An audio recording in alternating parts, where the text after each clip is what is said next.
And we're back on Talk of the Town as Marianne Gariti from Moving Forward Madison is joining us once again. And hello, Marianne. Hi, how are you? Yeah, she brought some props with her as well. I love when she brings the props, although these props, I almost feel like I should bid $1.49 on the pasta barilla there.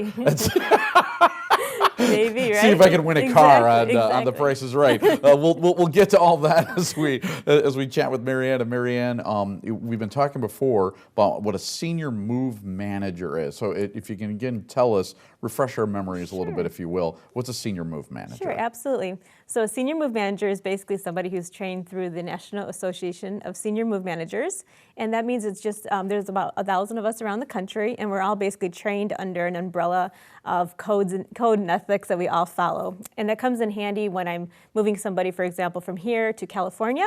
Then when I need somebody to help them unpack and get settled in their new home, I can reach out to another move manager in that community so that we keep the whole move real smooth. So yeah, it's amazing. There's 1,000 of you, right? Exactly, yeah? yes. And we're all separate businesses, and we all do things a little bit differently, but we know we all have that same common theme. So okay. Why would someone need a senior move manager? How does the whole process begin? Sure. So basically, lots of times we're actually called by marketing directors of independent communities or assisted livings, and they have a family who's visiting who, they're ready to take the next step.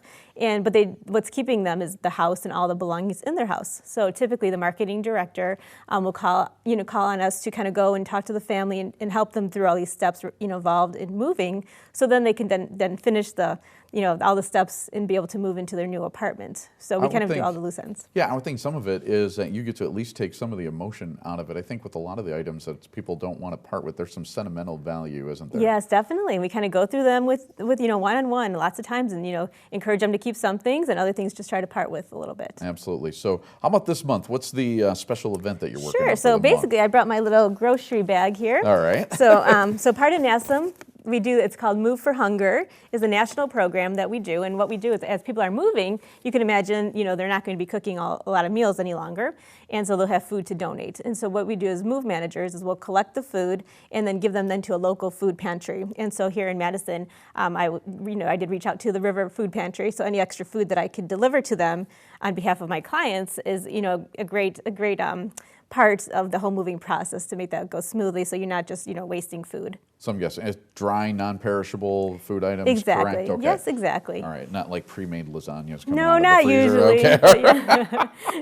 Okay. If you could share with everybody too, everybody will, I don't know if they're going to show up on that show, hoarders, but a lot of people will hoard things. If you could share with us like a downsizing tip or two that we can use. Oh, sure, absolutely. And what I like to do is like that 80-20 rule. And so basically, if you kind of look at your own homes, and it's really interesting, but about 80% of the things we own, we really don't need or love. So we kind of encourage people to start there if they're having a really hard time parting with things. So just kind of start in one room and say, okay, this stuff I could definitely live without. I'm not attached to it. I don't have that emotional value. And you just start decluttering. And then what happens is you see an empty closet, and it's like the best feeling because you've seen your accomplishment and you feel good because you've donated items to people who need them. And then you kind of keep moving on from there. So you just kind of start out small, kind of just remember that you really don't need 80% of the stuff you have in your house and just kind of work from there. Yeah, my wife has been thinking about doing it because she keeps watching that Tiny House Hunter show. Yes. And I'm like, we're never going to get to that point. It's Downsizing is one thing. Living in a tiny house is something completely different. It is. It's tricky, but yes. Absolutely. So people got to do the moving. You say a lot of times it's independent living places that will call you, contact you, get the ball rolling. Correct. Who else will usually contact you? Is it usually the person moving? Is it their children? Who else might contact you? And the children call us a lot because lots of times, again, the children might be living in another state or they're working full time. And to kind of, if you can imagine decluttering a house of 3,000 square feet, it's a lot of time. And so lots of families just don't have the time that it requires to efficiently, sell or donate the items, plus pack up what their parents want to bring. So lots of times the kids of the seniors will call us in to kind of help, again, make it a smooth move. And then we take away a lot of the stress, also, from the kids and the senior then who is moving. Yeah, again, I would imagine so much sentimental, stuff is just rolled up into that. I know we can't part with this and don't want to, do away with that. Right. So So Yep. great stuff. Yeah, and then in the end, we often hear once they move into an independent community is they really wish they would have done it sooner. So what really holds them back is all this stuff. It's not that the fact that they don't want to move, it's just they just don't know where to start. So we're really good at kind of filling that gap as well. Marianne, thanks for joining us. Thank you for having me. You bet, and we'll have more Talk of the Town right after this. Thanks.